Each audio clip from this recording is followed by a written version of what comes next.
আসসালামু আলাইকুম। সাগরে যে সৃষ্ট নিম্নচাপটি এখন ঘূর্ণিঝড় রিমাল, যেটি এখন পায়রা ও মোংলার উপর দিয়ে বয়ে যেতে পারে এবং মোংলা বন্দরকে 7 নম্বর বৃহৎ সংকেত হিসেবে দেখিয়ে যেতে বলা হয়েছে।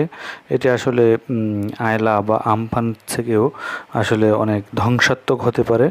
এজন্য বঙ্গোপসাগর ও দূরবর্তী এলাকা যত জেলেদের আছে তাদেরকে নিরাপদ দূরত্বে বা এসে তাদেরকে অবস্থান নেওয়ার জন্য আবহাওয়া দপ্তর থেকে জানানো হয়েছে। এটি আসলে শনিবার সন্ধ্যা 6টার দিকে এই ঘূর্ণিঝড় পরিণত হয়। আবহাওয়া দপ্তর আরও জানিয়েছে যে এর প্রভাবে সাগর উত্তাল থাকবে। আবহাওয়া দপ্তর আবহাওয়াবিদ তরিকুল ইসলাম কবির একথা জানান। তিনি প্রথম আলোকে বলেন, গভীর নিম্নচাপটি সন্ধ্যা 6টার দিকে ঘূর্ণিঝড় রিমালে পরিণত হয়েছে। এ কারণে পায়রা মোংলা বন্দরকে 7 নম্বর বিপদ সংকেত দেখাতে বলা হয়েছে।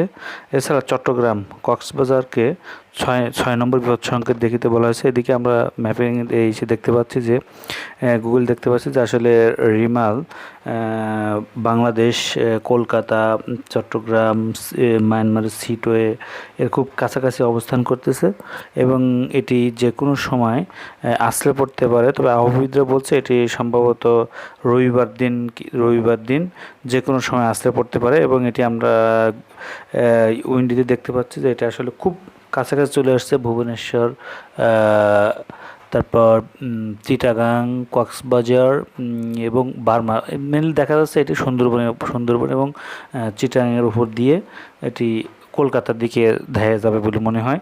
তাছাড়া এমনি আবহাওয়া দপ্তর নিয়মিত ব্রিফিং করে হুঁশিয়ারি করছে। এদিকে ঘূর্ণিঝড় সৃষ্টি হওয়ার পর থেকে আজ অবধি ভোলা, পিরোজপুর উপকূলে বিভিন্ন স্থানে বৃষ্টিপাত শুরু হয়ে গেছে এবং 6 জেলাকে বিশেষভাবে প্রস্তুত থাকার নির্দেশ। আসলে কোথায় কিভাবে ঝড় বৃষ্টি হচ্ছে আপনারা একটু কমেন্টে জানান যে কোন জেলায় কোথায় এখন ঝড় বৃষ্টি হচ্ছে, তাহলে আমরা সবাই আসলে বিষয়টা বুঝতে পারবো।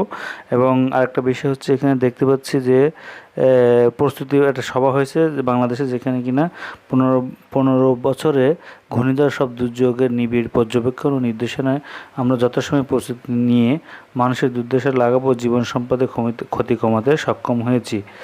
আসলে আমরা যে এই যে ঝড় বৃষ্টি, আমফান এবং এই যে আয়লার চেয়েও মারাত্মক হতে পারে, তো এর থেকে বাঁচার জন্য আমাদেরকে সতর্ক থাকতে হবে। যদি ভালো লাগে একটু লাইক কমেন্ট করবেন।